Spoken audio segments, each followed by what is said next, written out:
Hello and welcome. I'm your host, author Ryan M. Oliver, and this is the Mighty Books Podcast. This episode's featured author is Rusti Lehay. Rusti Lehay, a global editor and book and writing coach, created over 40 articles guiding writers to authordom. As a result of Rusti's events and unique book coaching techniques, writers generate a large body of work, many becoming published authors. Her collaborative, immersive editing methods ensure writers retain artistic control.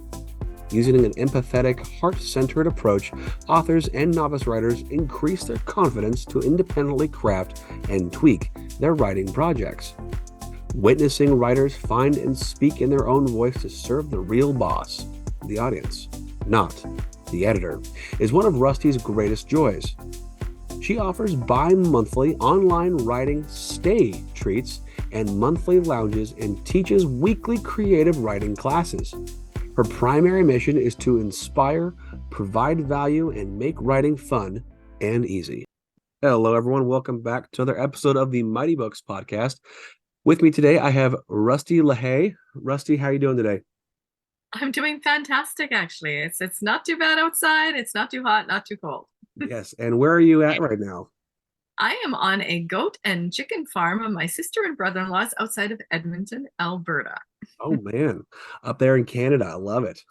I think you're one of my few Canadian authors and or book enthusiasts that I have talked to on here. Interviewees, I guess would be a better word to utilize. So we're here to talk about everything you're doing right now. So because currently you are an author, but you don't have a book out right now that's solely your own, yes? That's correct. I'm working on a memoir and working on a nonfiction, How to Live for Less, Relax More, and a fiction book about two girls that are called to a lawyer's office and given this offer to do one more book for the aunt who is deceased. And the girls do not know each other, but they're cousins. Oh, okay. And the aunt has disappeared or died. And the lawyer is actually protecting them from the schmoozy, schmarmy book publisher that wants one more book at all costs. Oh man.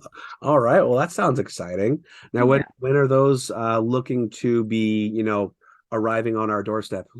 Oh, my memoir is the nearest and dearest to my heart right now, and I am pretty excited about it, pretty stoked. I think I'm going to have to cut back a lot. It's about 200,000 words right now, so getting into the stage of organizing what part goes where, because memoirs don't have to be linear. No, they do not. Actually, it works better, I feel like, if it's not linear, Yeah.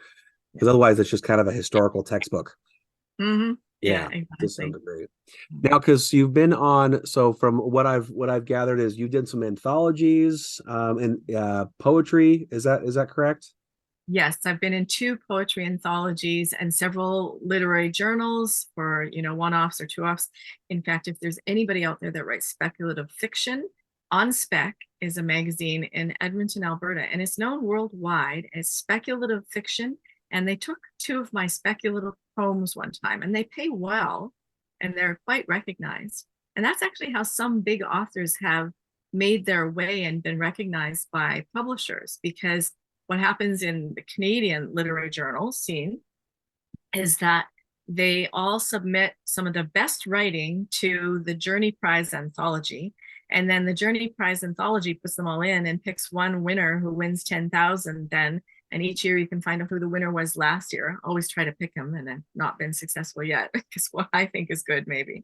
And then some of those winners have been like Jan Martel, The Life of Pi. Oh And wow.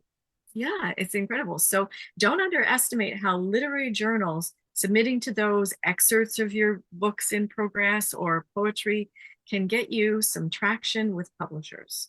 Okay. Now, what I'm really excited about, this is the first time I've really ever had a professional editor. So you are an editor full time. Full time, I am. And Yes. do you have a name for your editing company, or is it just edits It's by my Rusty? name and WordQuest. I have been using WordQuest for probably over 2 decades now. And I quite like the term, because whether you're requesting for words for the page or the stage, it's important that we tell our stories. My mother died with her story and the song still in her. She wanted to be a writer. I know other people that have such valuable stories, and quite often, your story is what somebody else is waiting for. It could be their paving stones to freedom. So how many books have you edited over the years? I have edited, oh my goodness, you're going to ask me to count? A rough ballpark, I guess. Not Ballpark. exact. The ones that are most nearest and dear to my heart and recent are about 20 now. Okay. And that's quite a process. A lot of books to go through. It is, and I work differently than a lot of editors, because some editors, you hand your manuscript over to them and they go away and they scribble on it and you're like, what are they thinking about it? Because we're all fragile. We all are fragile. Like, give our work to somebody else and they're going to like mark it up. No, and then they give it back to us and we're having to find time in our regular lives to look through it. And meanwhile, the editor is going, will they understand my comment here? Will they feel offended here? Will they, we're such fragile beings, right?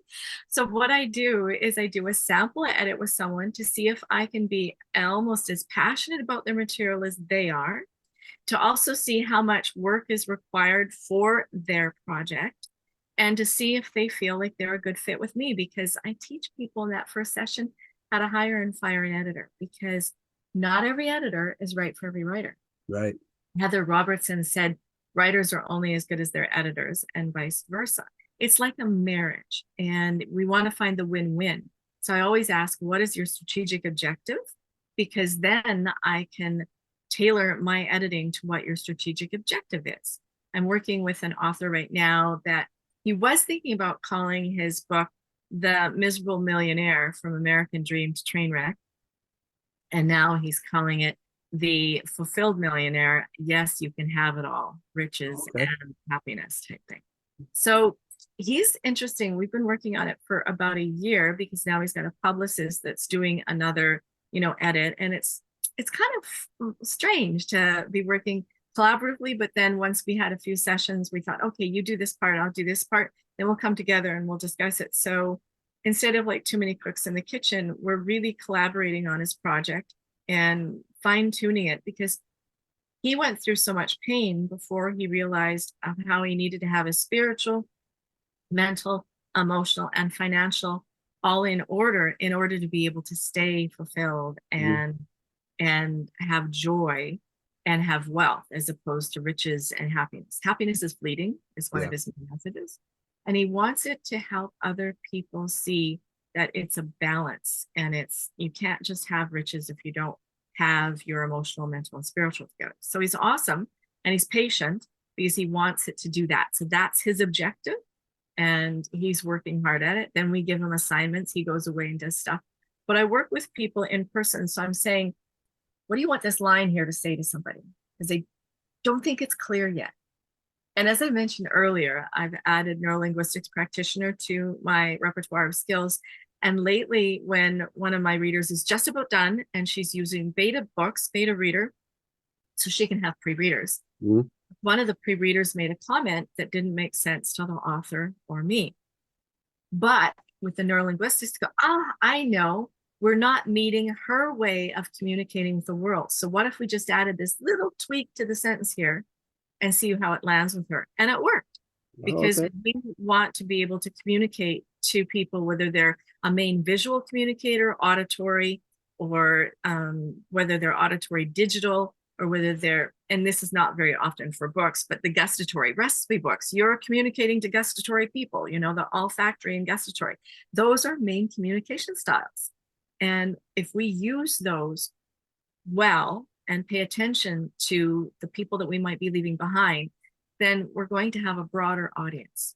Yeah, that's very insightful. That's a lot of work too. So you've done 20 years as an editor, and I know from just talking to quite a bit of people, the editor is there to help the author communicate better. I mean, that's really what it is communicate the message they are intending to put out in the world.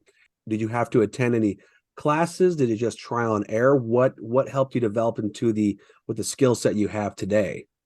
There's a whole bunch of facets to that answer, Ryan. So I'll start with, in grade 9, I was sat down by the principal and vice principal and said, we don't think you should do the sciences route. We think you should do the secretarial route. Now, children, youth, teenagers make meanings out of whatever people tell us. And the meaning I took from that was that I wasn't smart. So that stayed with me a number of years. I went back to university as a mature student when I was 30, and I had an English professor that just so believed in me. And she was amazing. She taught me so much. And then I did take editorial courses after that. Then I went to New Mexico State University to double major in women's studies and creative writing and English, and learned a whole lot more there. I have taken grammar courses because I started out writing poetry so that I could break all the rules of English, because then I didn't have to worry about grammar.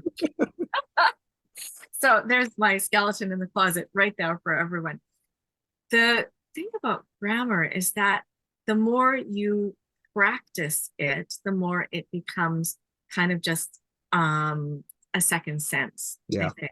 And I'll give you a clue if anyone's struggling of where to put a comma, because editors do more than splash commas here or there.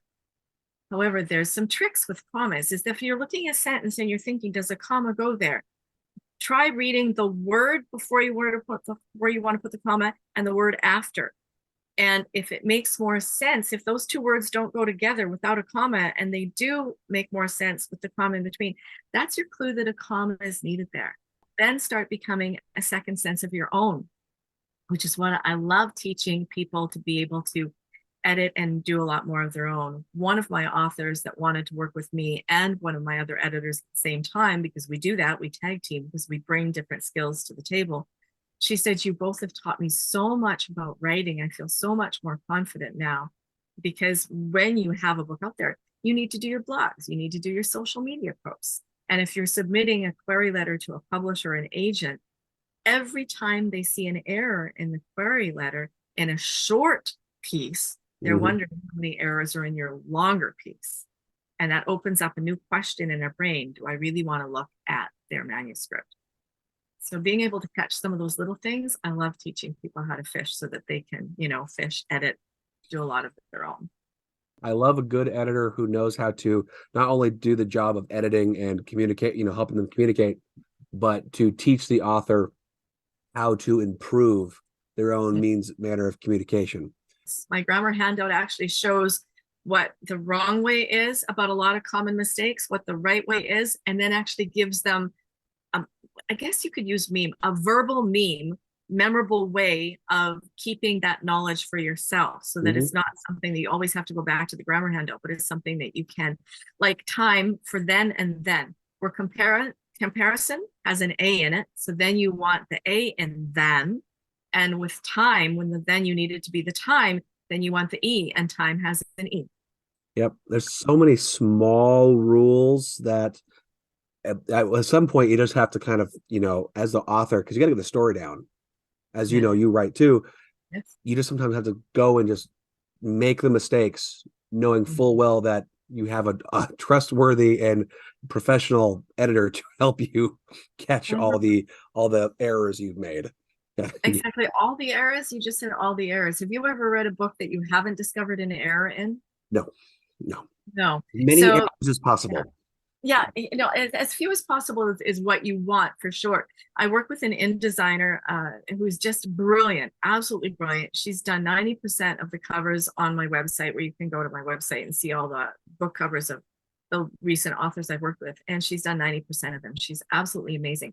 She offers also that last proofreading when she does her, InDesign and layout. And so you want an InDesigner, somebody like that. Yes, you can get somebody off Fiverr, and if you're self-publishing, and do that route, but to have that extra peace of mind, because a new set of eyes is going to see things.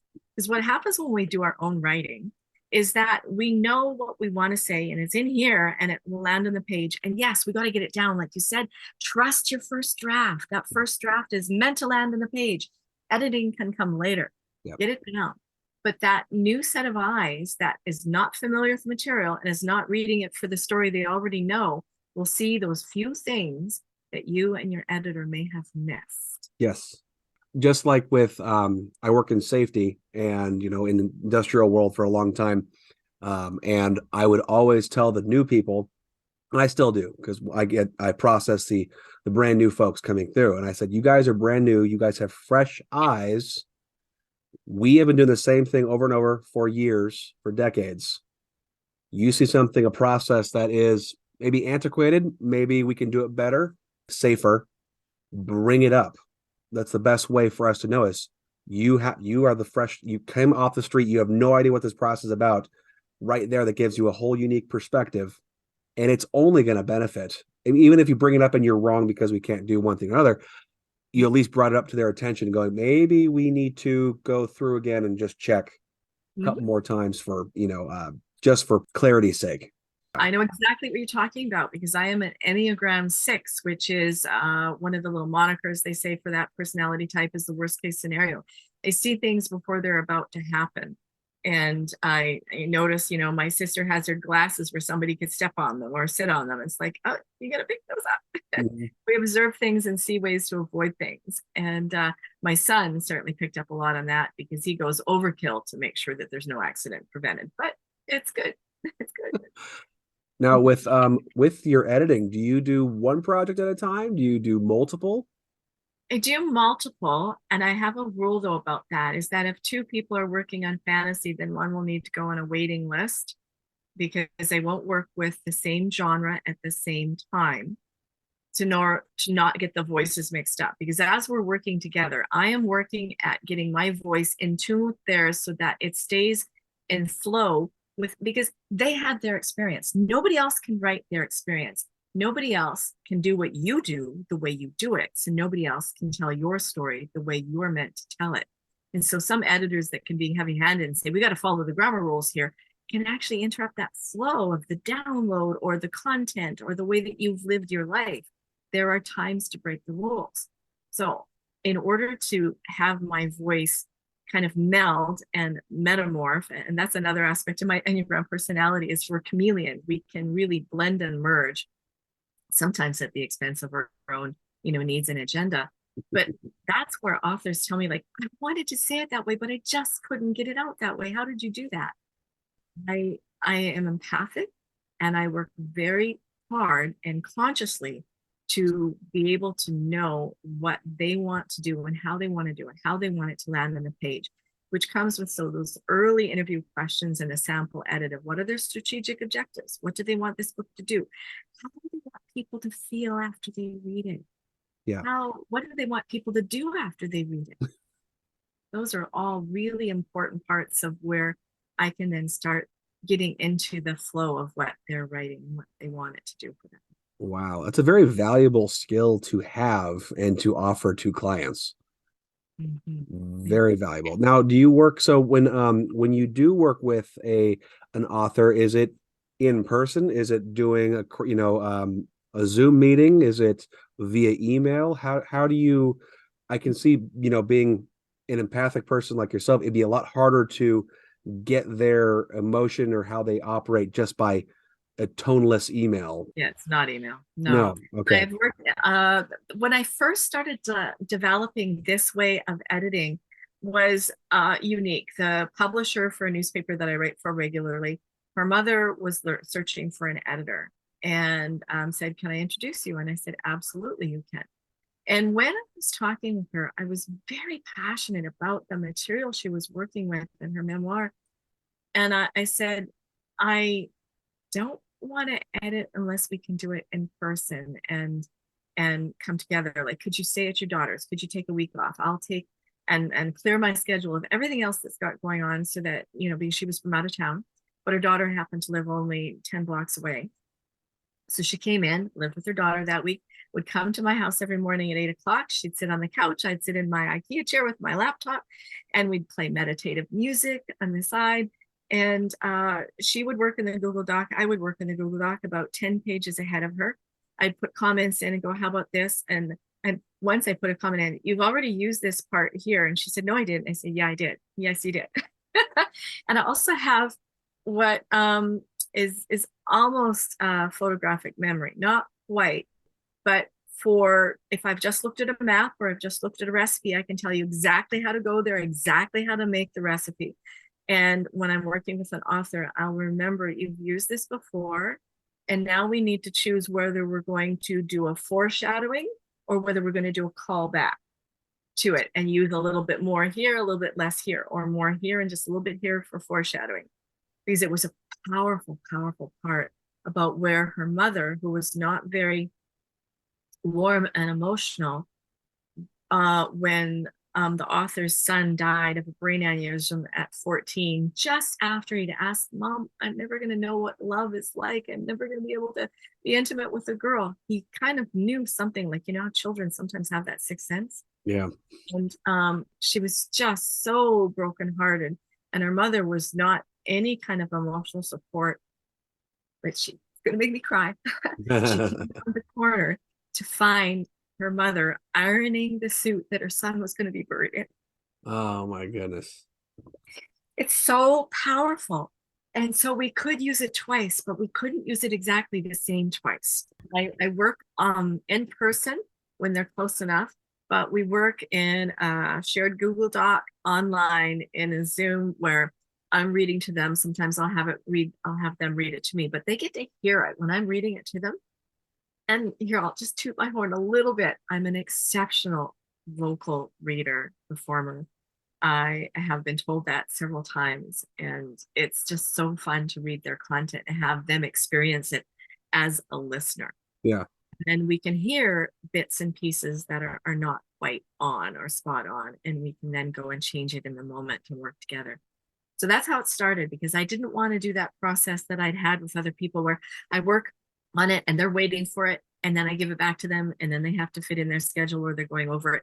And by the time they look at one of my questions, I've forgotten why I've asked that question, because we're distanced. I'm in another department. So I love this. And I started that in 2014. Okay. It's definitely a partnership at this point. It is a partnership. Like I said earlier, it's like a marriage. You know, Yeah. we want a win-win for the reader. So what I do now with authors is that a minimum of 2 hours a week to work together. Then I give them homework and I give me homework. So sometimes some of my homework is to write out their query letter or a letter to try to get some funding or collaboration or joint venture sponsorship, because big companies have money to sponsor authors. Did you know? They do. And they have money to do that. And if you find a company that is in line with your story or what you're writing, then it might be a shoo-in. So you write them, you write their PR person, you see if you can get a number or contact for them, and you write them a letter saying that these are some parts of the book that would really fit to promote your product. And I'm happy to do that if, you know, you can support my book or you can, you know, promote my book. So one of my authors is approaching a musician where she's really quite vocal about certain things, and my author is really quite vocal about certain things that I'm not free to say right now because of the NDA. I would give it away. Yeah. But yeah, so we're working on that angle. So sometimes that's my homework too, to come up with those, so then they can add some of their personal bits to that, and then I get them to send it off and follow through. I really do like that. It's a unique way of editing someone's work, because as you kind of mentioned, it can be almost unemotional when you send someone the work and then you're sitting here anxiously waiting, and then they might be on defense when you get they get something back and now they're interpreting a question you had that maybe it felt more jaded than it was meant to, or a little harsh than it was meant to, or not harsh enough in some aspect, where someone doesn't take something more seriously to fix, alter, whatever. I really like that. It's that immediate. Sort out the nuclear fallout, because at any given time, and this is a neurolinguistics principle, at any given time, we are absorbing and having 11 million toothpicks of information thrown at us. We can only pick up 134. And of those 134, we are deleting, distorting, and generalizing based on our own experiences, our past traumas, our past good times, and we are not picking up what the other person meant. So communication in that way, I don't work with authors anymore unless we're doing that in person, because there's so much room for misunderstanding. Yes, that is fact. Like even with Today's generation with just wanting to text or email versus phone call or talk in person. People have all the question, well, why did he say it like that? Well, you don't know what he just put words down. There's no tone, there's no inflection, there's nothing else. He might have been joking with you, he might have been serious. You have no idea. In a person-to-person conversation, even over the phone, you lose the eye contact, you lose everything visual, which is a lot of communication. You lose a lot. It is what they say, 93% of communication is body language. Yeah, it's something absurdly high, and it's so we've boiled it down to the last 7%, maybe even less than that. When you just do words on a text or something or an email, a lot of things can be forgotten or misinterpreted. So I do like your approach. It's a really great approach. Kind of cycle back real fast. So you said do you work with other publications, companies that you help the authors market to? I write, and I write for a local community paper. I've written for magazines for construction and architecture and new homes living and Award magazine, which is architecture, then Legacy, which was a consumer magazine here in Edmonton. I wrote Fossils, Farmers, and Climate Change. Mixed all those three together. That was fun. That was a lot of fun. But there's a lot of farmers in southern Alberta that love getting involved in the digs that the paleontologists need to do in their farms. And so it was Fossils, Farmers, and Climate Change. Climate change is they use the turtle to determine that it was climate change, not really the asteroid that wiped out the dinosaurs. And turtles, they don't sneeze, they don't age. So as turtles were moving because the climate was changing, they could track that. Really? Yeah. So a fun article, right? Yeah, no kidding. Yeah, and if you have any, if you want me to put any articles or any links to anything you've written, I'll happily put it in the description here so people can take a look, because all this just sounds fascinating. I love the varying genres people I get to talk to. So, are you an avid reader when you're not editing? I am an avid reader. I always have 2 books minimum on the go because I read fiction at night because I'm more able to just absorb mind candy then. And in the mornings I read things to learn from and to take in and to be able to assimilate and think about and ponder throughout the day. So that becomes part of my meditation then after. And the recent books that I have read in the morning are the Red Notice about a hedge fund guy from Chicago who goes to Russia, who takes down oligarchs. How do you say that? I don't know how to say that one, but it's a true story. And I never thought I would be learning about hedge funds and money and how they do this kind of thing, about buying this. Never thought I'd be learning that, but it's fascinating. But the one that I really enjoyed recently was The Surrender Experiment by Michael Singer. It's such a good book. It's like I wanted to read more than my minimum of 10 pages every morning, because some nonfiction I read is above my pay grade. But I'm a polymath. I'm interested in everything. Some of it is definitely above my pay grade. I joke about that. But I find that when I read something that is not necessarily in my purview or my training or education, that if I follow it through from beginning to end, there is an arc that all of a sudden some of the things that didn't make sense to me come together and they make this beautiful picture. Like how our solar system came to be by Stuart Masterson, Destiny or Chance, or Dean Copeland, Why Our Genes Matter More Than You Think, about genetics and stuff. But he made me laugh out loud when he's talking about sewing fat and the skinny mice together. It's like, no, don't do that. It's cruel, but it was funny at the same time. So I read about everything. You got me. I'm an avid reader. And I think that's also one of the skills that I can bring to the editing desk, is that what about if you make this extrapolation, you pull this in here, you're going to like gain a bigger audience, and you're going to, have this awesome concept just balloon. Well, I like the cross genre reads too. I mean, that's something I really didn't explore until just in the last few years. I think it's because I started meeting more authors who did not, write what I wrote, or right in my purview, my interests. It's like, well, I know you. I want to take a look at what you have to say. And I read it. And I'm like, wow, this is fascinating.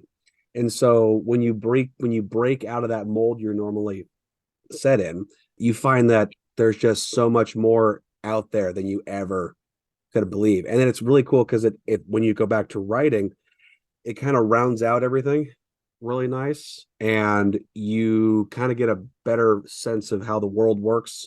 I mean, it's huge. The world's huge, very dynamic, but you get a little better roundabout view of how everything goes. Imagine for you who edits everything, edits every genre, it probably helps out a great deal. It does. I never expected to edit a STEM book, science, technology, engineering, mathematics. Never in my million years, whatever, expected to do one of those. Right. One of my fiction and nonfiction authors from California suggested to a contact of hers in Norway that she would like to meet with me.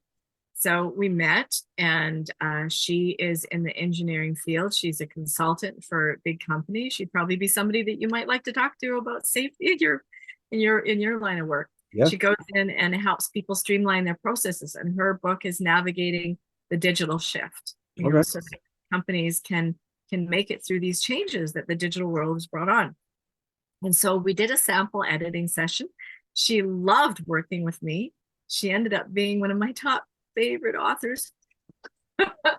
But it was just a blast to work with her, and again have my eyes open to things that happen in the farming machinery industry, and what she did in the banking industry for some of their things, and fintech, and the cross connection. Like, she was involved in fintech, which is a financial thing that was set into place so that money couldn't be laundered through jewelers and designers and goldsmiths, because the big money that can go through those shops.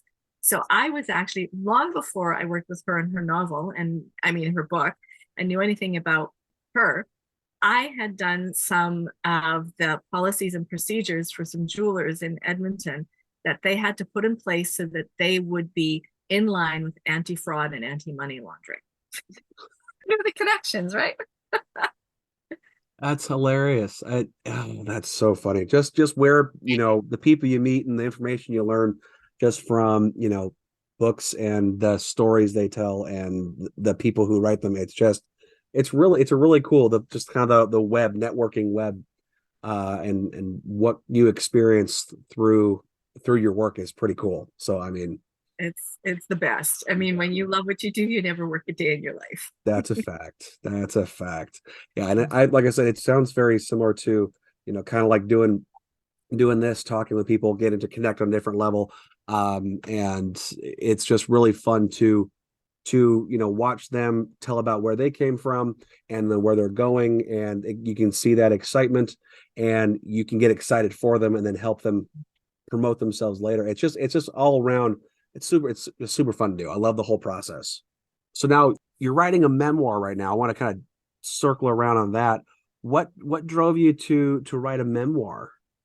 Well, I am, see, my mother did serial monogamy before it ever became a term. And we kind of, we don't like it, but we do kind of become one of our parents, or, repeat some of their things. And she taught me well. So I've done serial monogamy up big, hoping for that one mutually life-giving, supportive, awesome, evolving relationship. And it didn't happen for me. I have been single now for 13 years. In fact, on my 50th birthday, I was sitting there crying on my nephew's wedding. Like, who lets their son get married on somebody's 50th wedding, right? No. And so I turned 50. It was his wedding that day. And I was thinking I was going to be in an involved relationship by this time. It was going to be awesome. And it didn't happen. So I also, when I was talking with younger women about the way that I processed and what I learned from relationships, what I learned about myself, and what I finally learned was I was the common denominator. I left all the relationships except for the last one when I started doing my internal work. And what happens when you do your internal work? The other people that you're in relationship with have 4 choices. They can change and evolve with you. They can try to change you back, which can be really uncomfortable. They can leave. And the fourth choice is that they can just decide, well, this is it. I'm not doing this. And or that the fourth choice is also is that whatever they're doing is just not going to bother you anymore, and you can continue on your own way. Mhm. But on a major relationship, it's really the three. They can try to change you back, they can leave, or they can change and evolve with you. And so when I started doing my own internal work and started looking at myself in depth and changing within the relationship, he left. And that was the only one that left me. I left all the others. My mother outlived them all. And but oddly enough, the order of the men that I was in relationship with almost matched hers in the same order of the drunk, the lech, the philanderer, the you get the picture. There was Yeah. I was originally thinking of calling my book My Mistakes with Men, Writing Compassion into the Past, because I have great compassion for the men that were part of my journey and looking at what I would do differently if I was in that relationship now. And out of all of them, the one that I would take back with the me that I am now is my son's father, the first, even though he was terrible drunk and the physical intimacy was so bad that I had the church annulled the marriage for me. So I can actually say I've never been married, even though I said I do. I've got divorce papers. Interesting little, conundrum there. I've never been married. Technicality or whatever you want to call it. Yeah. So it's really a journey into all the ways that if I had the consciousness or the awareness to grow within the relationship and do my own spiritual work, mental and emotional work, and do my own healing, then things have been a lot different. And so my strategic objective is to make sure that younger women find their passion and find themselves, find their true identity, to be able to stick to that in a relationship way before they're 50. And if they choose to be single, that's good too. Yeah, just be happy with who you are and enjoy life as it comes. It's kind of what I'm getting from there, being self-reflective. Yeah. Being self-reflective helps a lot. Well, I mean, and kind of look what you do now. You're very reflective now. Look at the work you're doing. Help people reflect on their life's work and stuff like that. So it's very interesting. It's all kind of relative to itself, I feel like. Yes, it is. I mean, even people who are writing fantasy are working through things. I have one author right now who attends my writers' lounges, because I do co-ed writers' lounges every month on the second Saturday. And I do stay treats, full weekend online stay treats for women 4 times a year. And the reason why those ones aren't co-ed is that men still top the charts in the publishing industry and women need a space of their own. So co-ed are the writers' lounges. Well, he is writing a hundreds of years in the future, galaxy-wide sci-fi trilogy, but he's really using it to sort out how the current state of affairs in the world is stressing him out, and ways that it could go if it goes the absolute worst case scenario. It's interesting to watch him just put it together, and other people in the writers' lounges are like, I want to hear more.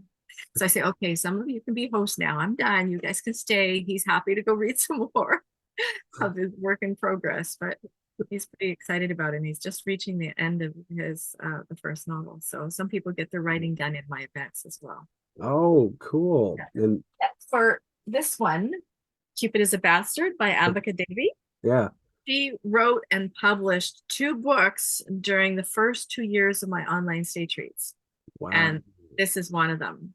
And I just adore it. She did so many different things inside. You'd love to talk to this author, because she did, there's little symbols at the bottom of the pages when it's fiction, when it's poetry, when it's memoir, and when it's recipe.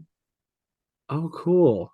And so her table of contents is, you can read the fiction part of Cupid having her conversations with Cupid in her living room. And then you can look at her poetry, but it all flows together. You could read it all in order, or you can read just the fiction parts and then go back. And it's brilliant. multifaceted and different ways you can read it, different perspectives and how you want to. And it sounds like you can go back and forth to it and read it a Mhm. second time with a different kind of coming out of with something different.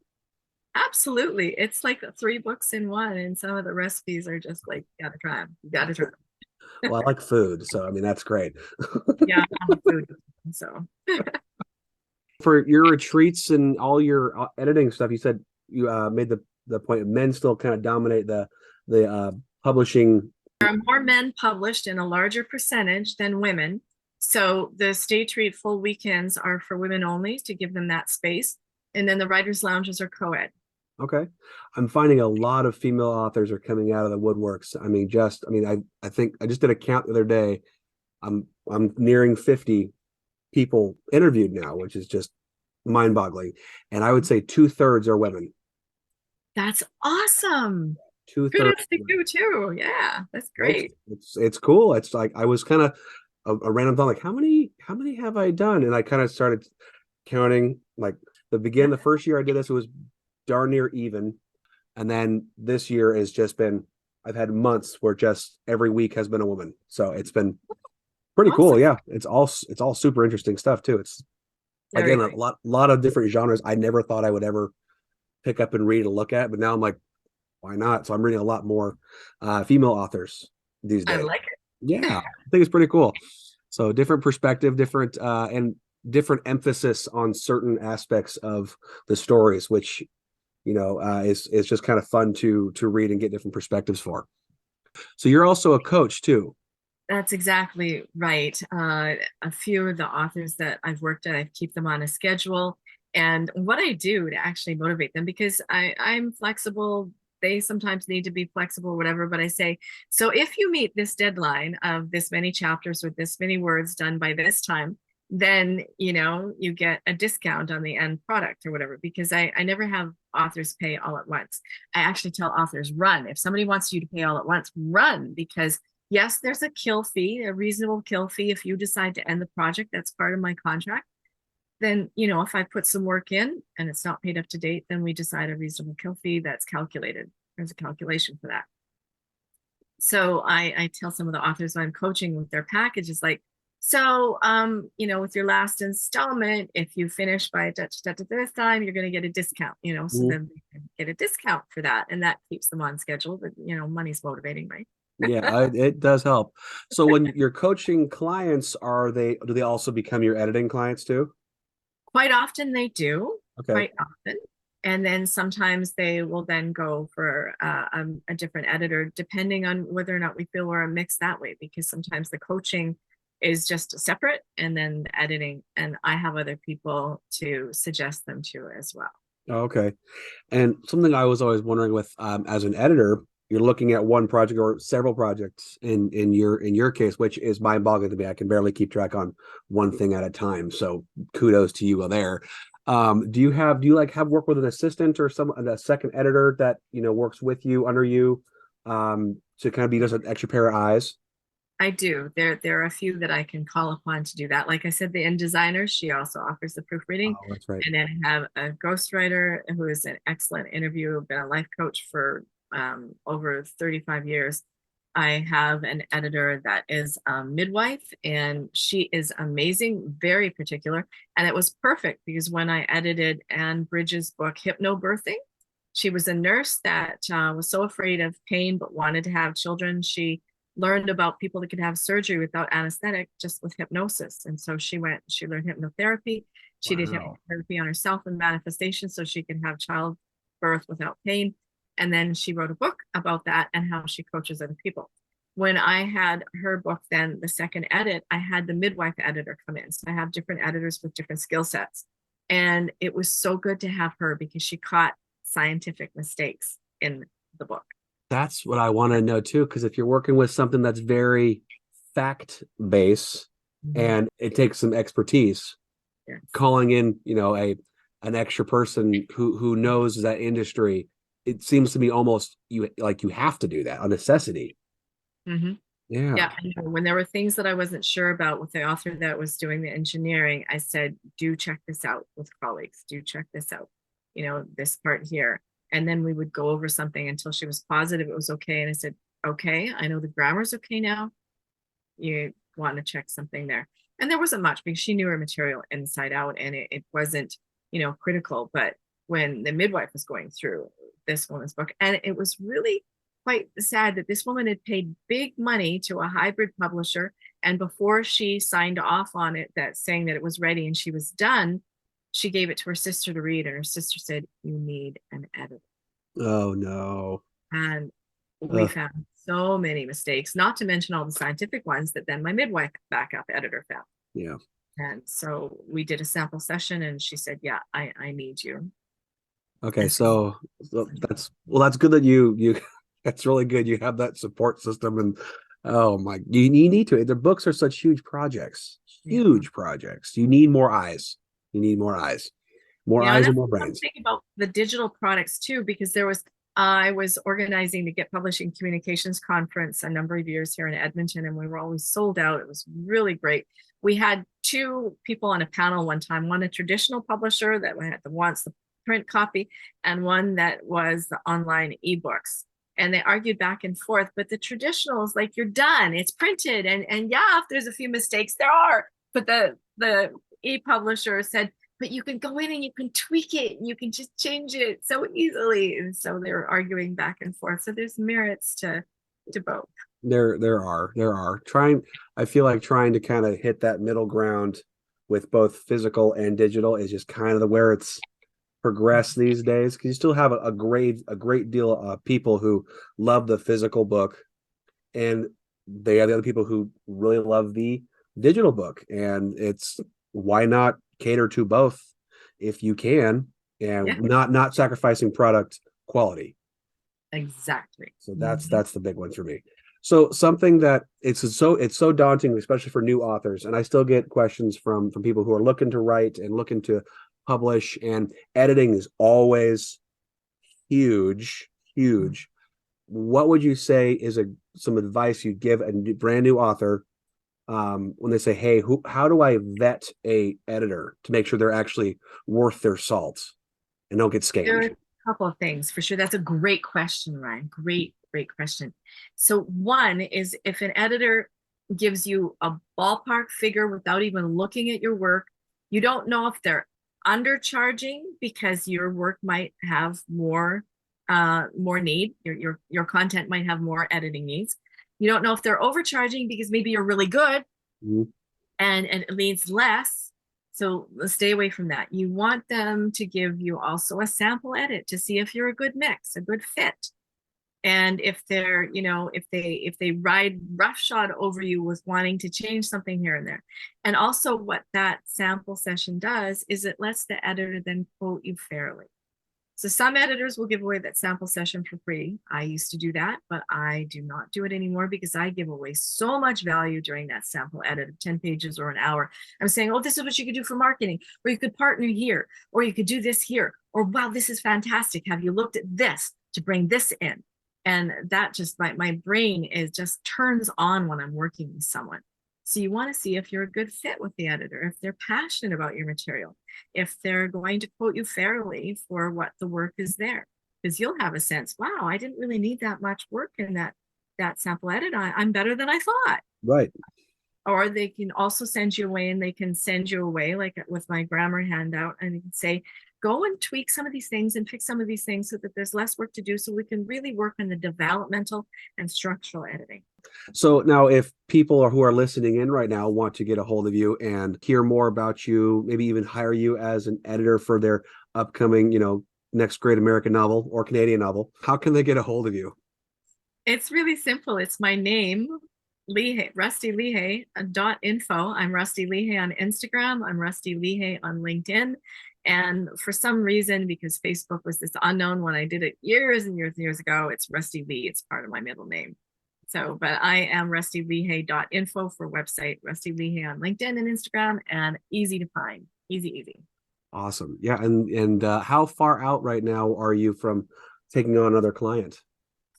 I am in the end stages of one, the beginning stages of another, and the third, I'd say we're about 3/4 the way through. So by June, by the middle part of June, I'd be ready to look at my waiting list to see if anyone has their first right to refuse type thing. Awesome. And then you always have a wait list though as well though too. I do, because I give them things that they can be doing in the meantime. Some, some of the templates so that they can be querying agents, give them a home list and, tips and tricks on how to build their social media presence. If you want to go for a traditional publisher, they want you to have between 50 and 100,000 raving fans, followers. And that is all things that you can do while you're in the stages of getting your book ready to go out in the world. Well, that's great. You're still offering some good advice for them to do work on while you're finishing up with other clients. So that's great. They're not at a dead halt looking for somebody else. They can still work on them while they're waiting for your services. Yeah, and that information I love giving. It's great. It's like Awesome. I can't wait to talk about it. Well, it's clear that you really enjoy what you do. So that really helps. As someone who has published before, it is really great and comforting to work with someone who actually cares. I do. Yeah, no problem. Well, Rusty, thank you so much for this. I've learned a lot over the past, 50 or so minutes. I really appreciate you coming on, taking time out of your busy editing schedule to chat with me about what you do. Great. Well, thank you very much, Ryan, for having me on the Mighty Books podcast. And what a blast. I'm sure we'll talk again sometime.